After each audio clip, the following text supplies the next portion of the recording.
열왕기하 4장 1절부터 7절, 38절부터 44절 말씀. 선지자의 제자들의 아내 중에 한 여인이 엘리사에게 부르짖어 이르되 당신의 종 나의 남편이 이미 죽었는데 당신의 종이 여호와를 경외한 줄은 당신이 아시는 바니이다.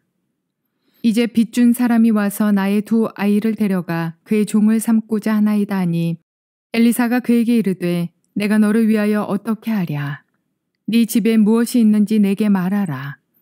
그가 이르되 계집종의 집에 기름 한 그릇 외에는 아무것도 없나이다 하니 이르되 너는 밖에 나가서 모든 이웃에게 그릇을 빌리라.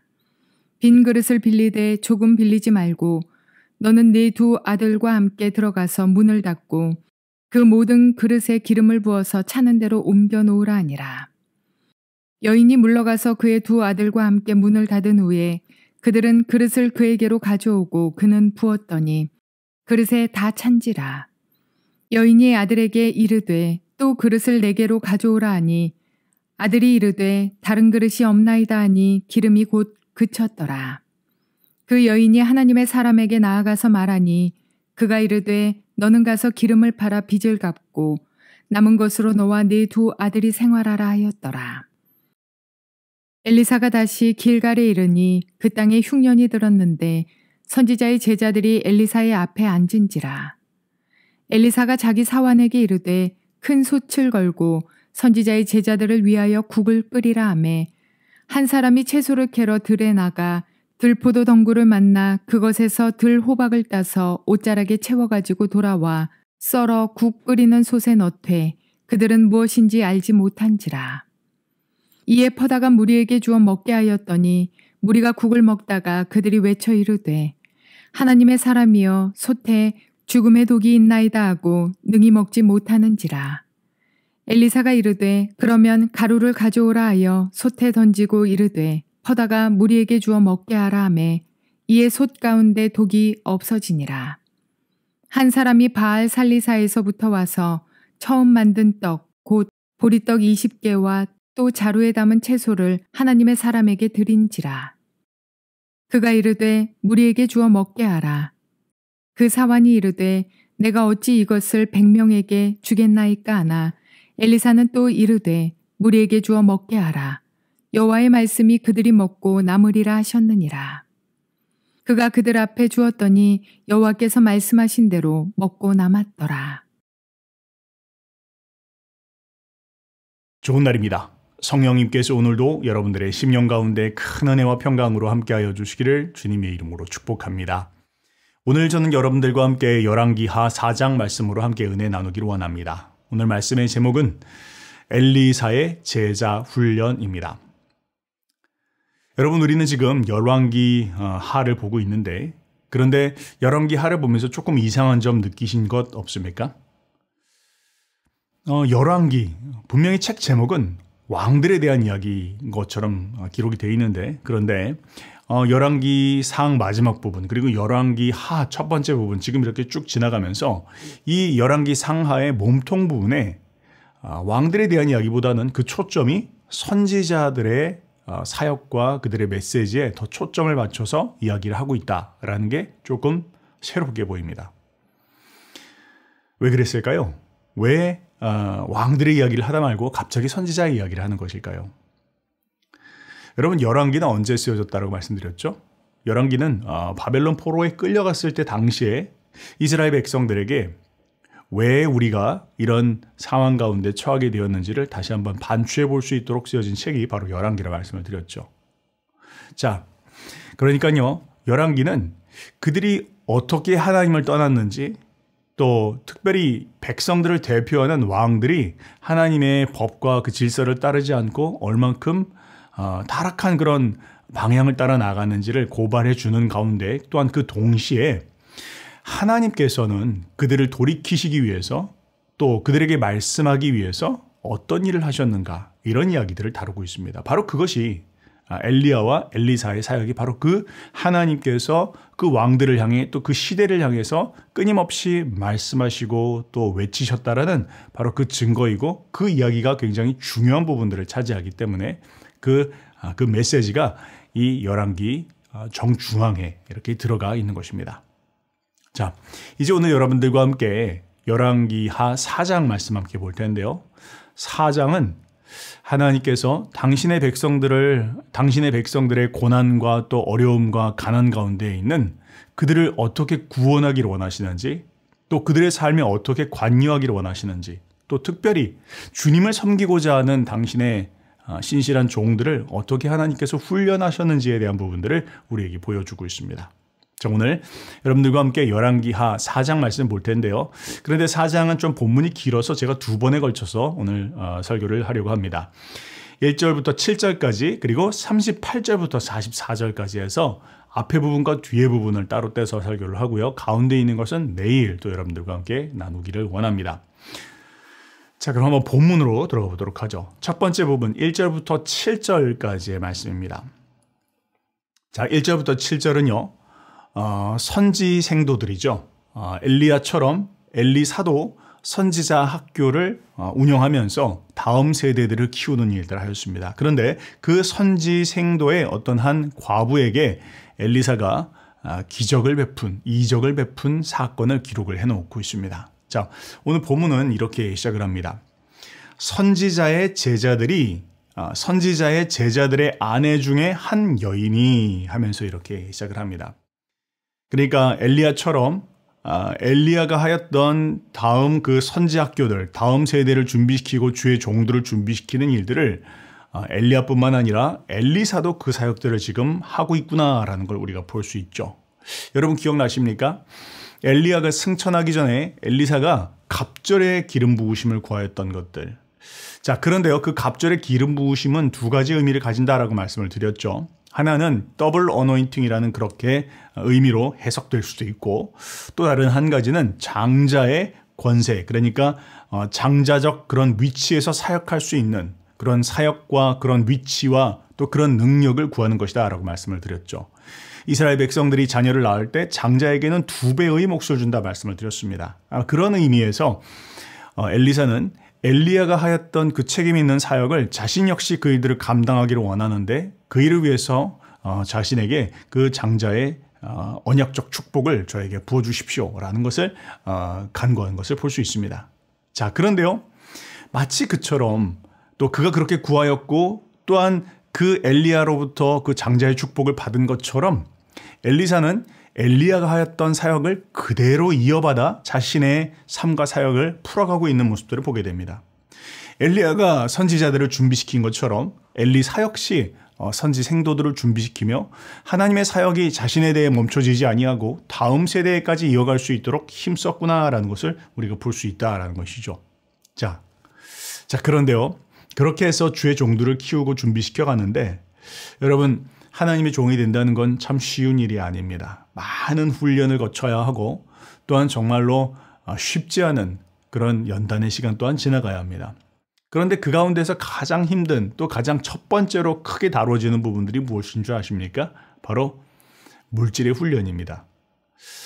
자, 오늘 본문에 보니까요, 하나님의 종으로 부름받은 생도들의 삶에 대해서 어렴풋 볼 수 있는데 그들이 굉장히 참 힘든 그런 삶을 살았구나, 가난한 삶을 살았구나, 그렇게 이야기를 하고 있습니다. 자, 그런데 여기서 이야기하고 있는 가난이라고 하는 건 정말로 그냥 소위 말하는 못 먹고 못 사는 그냥 그런 가난의 의미를 떠나서 하나님께서 생도들을 준비시키시고 또 그들로 하여금 물질적인 연단을 통해서 오직 하나님만을 바라보게 하시는, 이 세상의 것이 아닌 하나님을 바라보게 하시는 그런 훈련을 지나가고 있구나라는 것을 우리는 볼 수가 있습니다. 자, 그런데 그 생도의 가정 가운데 하나의 사건이 벌어졌다라고 오늘 본문이 이야기합니다. 이야기는 이렇습니다. 선지 생도 중에서 한 남자가 있었습니다. 그런데 그는 가난하였습니다. 물질의 어떤 연단, 훈련을 지나가고 있었다는 것이죠. 그런데 그가 그런 훈련 가운데에서도 가족들을 굶기지 않도록 하기 위해서 빚을 졌던 것처럼 보입니다. 자, 그런데 그가 빚을 많이 졌는데 안타깝게도 그 빚을 다 갚지 못하고 그가 죽게 되었습니다. 그리고는 이제 아내와 두 아들만 남은 그런 상황이었는데, 그런데 이제 그 돈을 빌려준 사람이 빚을 갚지 못하니까 이 두 아이를 종으로 데려가겠다라고 하는 그런 상황을 맞이하게 됐습니다. 자, 여러분 어땠을까요? 당시에 이 모습을, 이 상황을 지나가고 있는 이 생도의 아내, 또 그 주변에 있는 사람들, 이 사건을, 또 이 상황을 어떻게 받아들였을까요? 아이고, 참, 차라리 사업이나 해가지고 열심히 돈을 벌어서 가족들 먹여 살리지 그랬어. 이렇게 안타까워하면서 바라보았을까요? 뭐 그런 사람들도 있었을 것입니다. 혹은 주님 믿는 것이 뭐길래, 주님 따르는 것이 뭐길래 저렇게 고생하다가 자식들도 저렇게 아내도 자식도 다 고생을 시키나, 뭐 이런 생각을 하는 사람들도 있었을 것입니다. 자, 그런데요, 그런 상황 가운데에서 엘리사도 지금 자신의 함께 훈련시켰던 이 생도의 죽음을 맞이하게 되었습니다. 그리고 그 생도의 아내가 엘리사에게 찾아와서 자신의 상황을, 자초지종을 이렇게 설명을 하였죠. 자, 그런데요, 이 내용을 가만히 한번 들여다보면요, 많은 그런 아주 중요한 메시지들이 많이 담겨져 있습니다. 자, 첫 번째 우리가 생각해 봐야 될 부분은요, 지금 여기서 죽은 이 죽은 생도는요, 그냥 막 살다가 죽은 사람이 아닙니다. 그에 대한 평가를 보니까 그는 여호와를 경외하는 자였고, 그가 얼마나 하나님을 경외하는지는 그의 스승 엘리사도 인정할 정도였다라고 그렇게 지금 성경 본문이 이야기하고 있죠. 그러니까 이게 그냥 사고로 죽은 것이나 의미 없는 죽음이 아니었다라는 것입니다. 그는 하나님 앞에 진실되려고 하였고, 철저하게 주님의 말씀을 따라서 살려고 애를 썼던 사람이었다는 것이죠. 자, 그런데 뿐만 아니라 이 생도의 죽음은 그 한 사람의 죽음으로 끝나는 것이 아닙니다. 지금 같은 공동체 생활을 하고 있는 다른 사람들 역시 거의 진배 없는 삶을 살고 있는 것이죠. 자, 그런데 이런 상황 속에서 엘리사는 굉장히 큰 책임감을 느꼈을 겁니다. 주님의 말씀을 따라 살려고 하고, 또 주님의 말씀 안에서 순종하며 주를 경외하면서 살아가려고 하는 주의 종들이 이런 어려운 시간들을 당하고 있는 모습들을 그냥 두고만 볼 수는 없다는 것이죠. 어떤 마음 가운데 깊은 책임감을 느꼈을 것입니다. 만약 어떤 공동체의 지도자인데 자신을 따르고 있는 사람들, 함께하는 사람들에 대해서 어떤 책임감을 느끼지 못한다면 그 사람은 지도자가 아니겠죠. 엘리사도 그랬을 것입니다. 깊은 책임감을 느꼈을 것입니다. 자, 그런데요, 여러분, 이런 문제에 있어서 가장 손쉽게 해결해 줄 수 있는 방법은 무엇입니까? 그냥 돈을 주는 겁니다. 그냥 돈을 주고, 이거 가지고 그냥 좀 마음에 위로하시고 빚 갚으시고 문제 해결하시면 되겠습니다. 그렇게 해서 돈을 주거나 혹은 직장을 구해주거나, 이런 방법들은 가장 쉬운 방법입니다. 자, 그런데요, 가장 어렵지만 그러나 반드시 해야만 하는, 그리고 가장 어렵지만 제대로 정말 이 가정이 남편이 죽었다 할지라도 제대로 설 수 있도록 하려면 반드시 알려주어야 할 것이 있습니다. 그것이 무엇입니까? 바로 믿음으로 서는 법을 알려주어야 됐다라는 것이죠. 그냥 돈 주고 해결하는 것이 아니라 이 문제에 대해서 하나님 앞에 믿음으로 서는 방법들을 알려주는 것, 그것이 진정으로 이 여인을 도와주는 일이고, 그것이 진정으로 이 모든 사건들을 두고 보고 있는 다른 생도들에게 아주 중요한 영향을 주는 사건이라는 것이죠. 그래서 이것을 통해서 하나님께서 살아계시다라는 것을 지금 나타내 보일 필요가 있습니다. 그런데 여러분, 한번 곰곰이 생각해 봅시다. 이거 누가 가르쳐 준 것입니까? 엘리야가 엘리사에게 전수해 준 것입니다.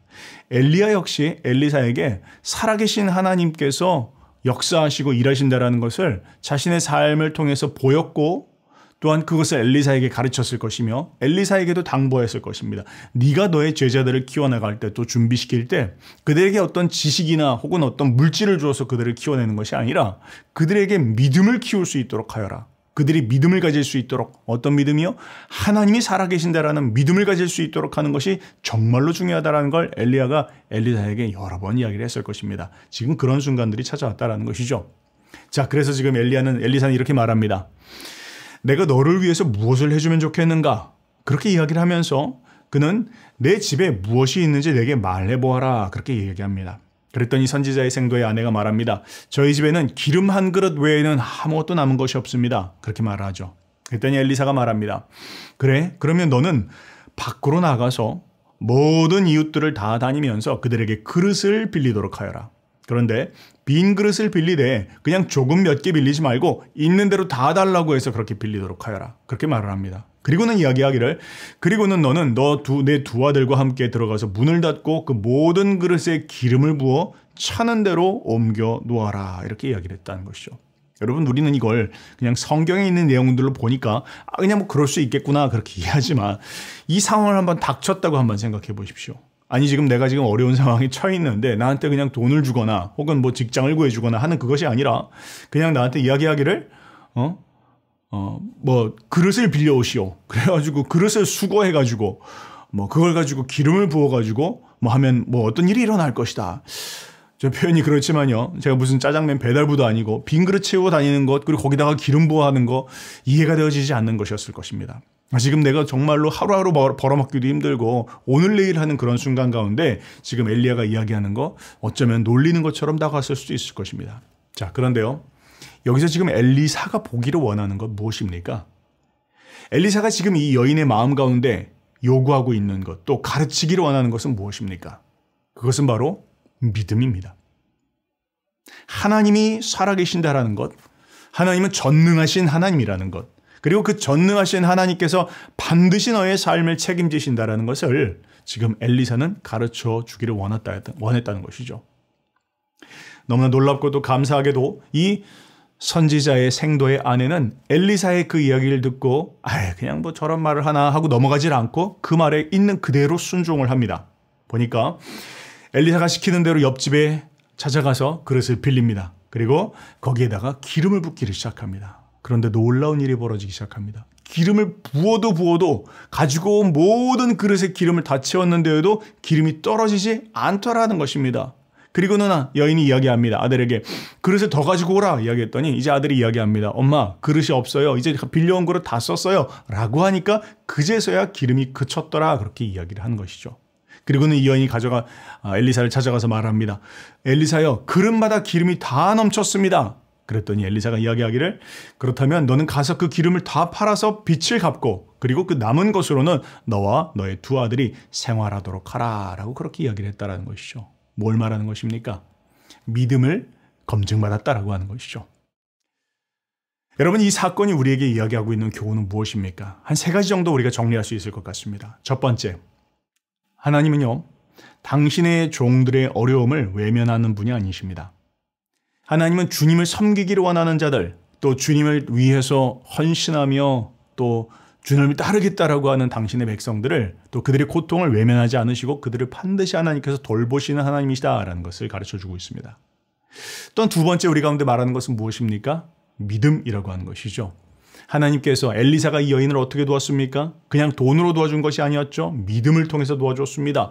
그 여인이 믿음을 가질 수 있도록 어떤 그런 상황과 환경을 통해서 믿음을 가질 수 있도록 도와줬다라는 것이죠.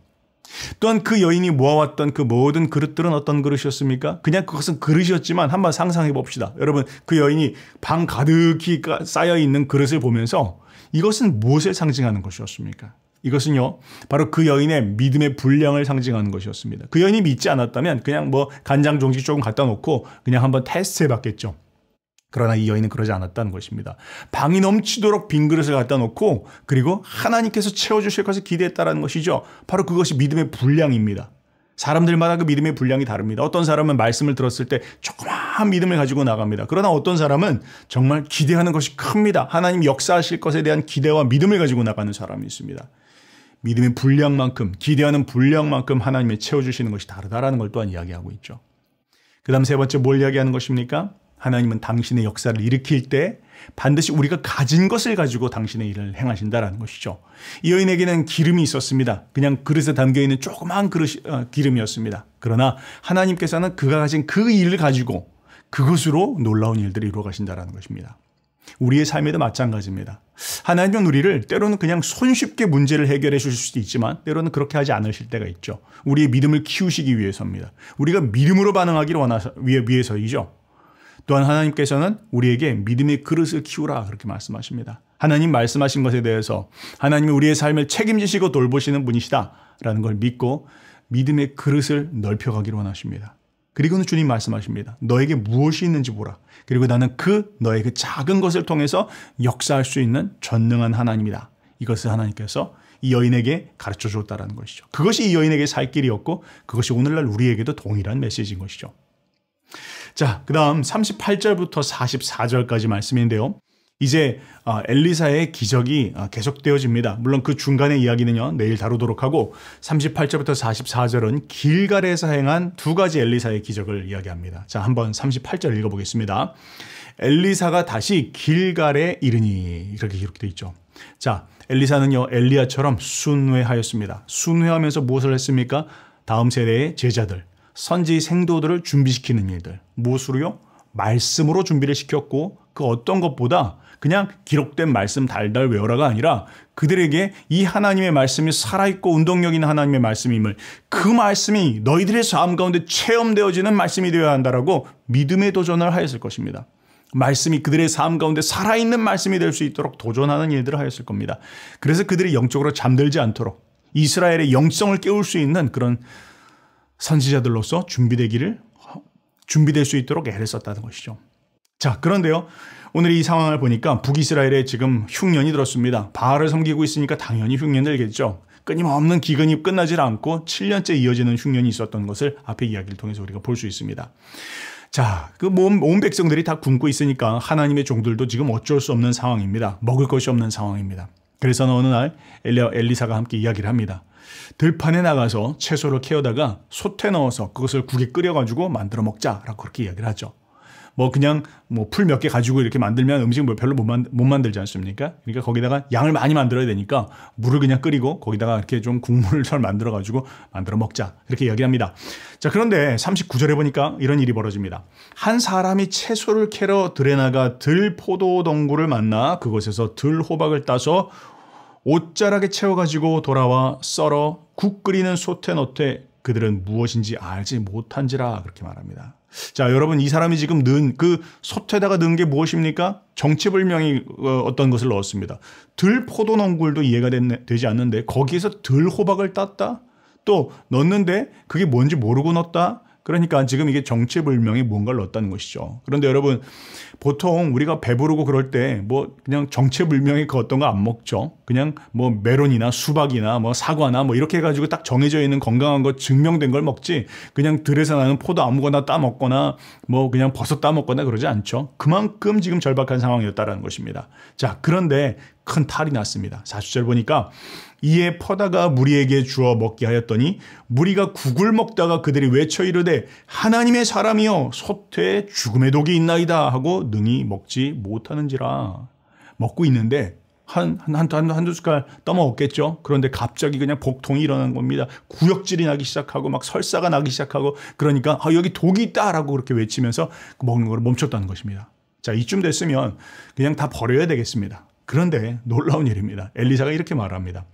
엘리사가 이르되 그러면 가루를 가지고 오라 하여 솥에 던지고 이르되 퍼다가 무리에게 주어 먹게 하라 하매 이에 솥 가운데 독이 없어지니라. 자, 여러분, 뭘 말하고 있습니까? 이 오늘 본문은요, 음식이 상하거든 거기다가 무슨 가루를 타십시오, 지금 그런 메시지를 이야기하고 있는 게 아니죠. 뭘 이야기하고 있는 것입니까? 여기도 마찬가지입니다. 여기서도 마찬가지로 본문이 말하는 것은, 엘리사가 이야기하고 있는 것은 너희들의 믿음을 시험해 보기를 원한다라는 것이죠.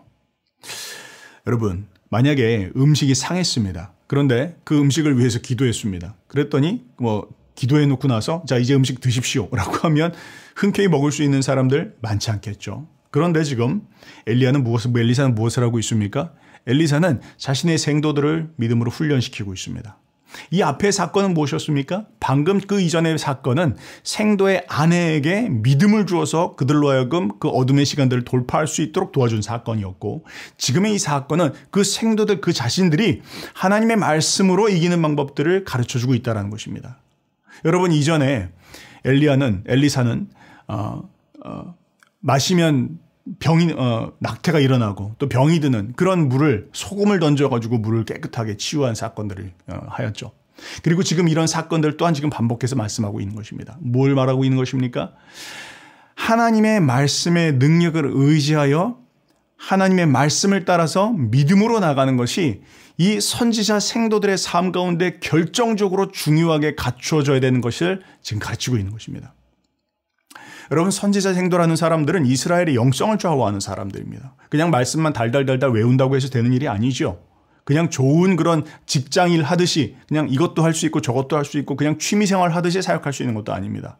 이들이 하는 일은 무엇입니까? 하나님의 말씀이 그대로 이루어지는 하나님의 말씀이라는 것을, 하나님의 말씀에는 권세가 있다라는 것을, 말씀에는 역사하는 능력이 있다라는 것을 담대하게 선포해야 될 자들입니다. 그들에게는 지식이 필요한 것이 아닙니다. 지식도 있어야 되겠죠. 그러나 그것보다 더 중요한 건 하나님의 말씀이 우리의 삶 가운데 살아 역사하는 말씀이라는 그 체험이 중요하다는 것입니다. 너무나 안타깝습니다. 오늘날 우리 선배들의 세대와 또 우리 세대들과 또 그 다음 세대들을 보면서 이 정말 하나님의 말씀의 영성이 살아있는 꿈틀거리는 하나님의 말씀으로 정말 기적을 경험하고 그것으로 하나님의 복음이 전파되어지고 능력이 그냥 우리의 말의 어떤 그런 논리와 지식이 아니라 하나님의 능력이 우리의 선포를 통해서 나타나는, 정말 손을 얹고 기도한 적 병이 낫고 죽는 자가 살아나고 이런 놀라운 은혜의 역사들이 우리 세대 가운데에도 필요하다는 것이죠. 엘리사는 바로 그것이 진정한 의미의 다음 세대를 키워가는 제자 훈련이라고 그는 생각하였습니다. 그래서 제자들로 하여금 이거 썩었으니까 버리자, 또 우리가 다시 한번 끓이면 되지 하고 그들의 마음을 다독여주는 것이 아니라 이 시간을 통해서 하나님의 믿음을 도전할 수 있는, 그들이 믿음을 가질 수 있는 것을 챌린지하였다는 것이죠. 이런 것이 오늘날에도 필요하다는 것입니다. 오늘날 우리는 수많은 논리와 좋은 지식과 정보의 홍수 가운데 있습니다. 하나님에 대해서 교양 지식 많이 쌓는 것처럼 많은 내용들을, 너무 고급 정보들을 알고 있습니다. 그러나 그것이 어떤 것 하나 우리의 삶 가운데 체험되어지지 않고 능력으로 나타나지 않는다면 우리 이 세대는 계속해서 어두운 가운데 빠져들게 될 것입니다. 이 세대가 필요한 사람은 누구입니까? 바로 엘리사가 그 생도들을 키웠던 것처럼 하나님의 말씀을 체험한 자들, 그 말씀으로 살아가는 자들, 그 말씀의 능력을 힘입어 주님의 능력을 풀어낼 수 있는 자들, 이런 자들이 일어나야 된다는 것이죠. 그것이 엘리야가 자신의 제자들을 양육한 방법이고 또 우리가 이어가야 될 방법이라고 믿습니다. 그렇게 승리하시는 저 여러분들 되시기를 주님의 이름으로 축복합니다.